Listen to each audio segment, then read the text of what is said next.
Fusion സംഗീത ശ്രുതിയിൽ കാലടി ശ്രീശങ്കര സംസ്കൃത സർവകലാശാല യൂണിയൻ സമാപന സമ്മേളനം ഉദ്ഘാടനം ചെയ്തത് ചലച്ചിത്ര താരം മോഹൻലാൽ. തിങ്കളാഴ്ച രാവിലെ കനകധാര ഓഡിറ്റോറിയത്തിലായിരുന്നു സമ്മേളനം. പൂർവ്വജന്മത്തിലെ ഒരു പുണ്യം പോലെയാണ് ഞാൻ സംസ്കൃത ഭാഷയുമായി ബന്ധപ്പെട്ടത്. സംസ്കൃതം പഠിച്ചിട്ടില്ലാത്ത ഞാൻ ഭാസന്റെ കമഭാരം എന്ന നാടകം NSV നാഷണൽ സ്കൂൾ ഓഫ് ഡ്രാമയ്ക്ക് വേണ്ടി അവതരിപ്പിക്കുകയുണ്ടായി. ഒരു വർഷങ്ങൾക്ക് മുമ്പാണ് ഏതാണ്ട് 80ഓളം നാടകങ്ങൾ തിരഞ്ഞെടുത്ത് അവതരിപ്പിച്ച രംഗ മഹോത്സവം എന്ന രീതിയിലാണ് എനിക്ക് കമഭാരം എന്ന നാടകം അവതരിപ്പിക്കാൻ സാധ്യമായത്.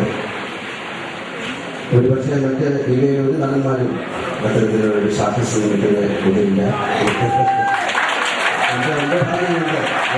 സാധിച്ചു.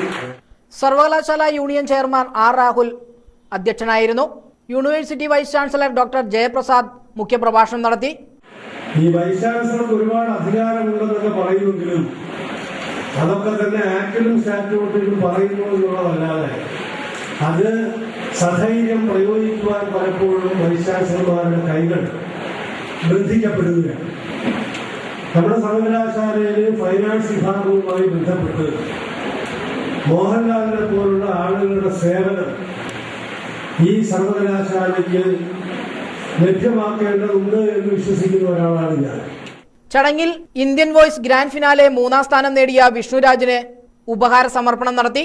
Pro vice chancellor doctor Sujetha Nair, registrar in charge doctor KK Velayudhan, syndicate അംഗങ്ങളായ doctor N Prasanthakumar, doctor KP Mohanan, professor KK Viswanathan, മുൻ സിൻഡിക്കേറ്റ് അംഗം doctor Dharmaraj Adatt, PS Subin, staff adviser K Aravindakshan, campus union chairman Vijeesh VC, സർവകലാശാല unions general secretary VC Harish Kumar തുടങ്ങിയവർ സംസാരിച്ചു.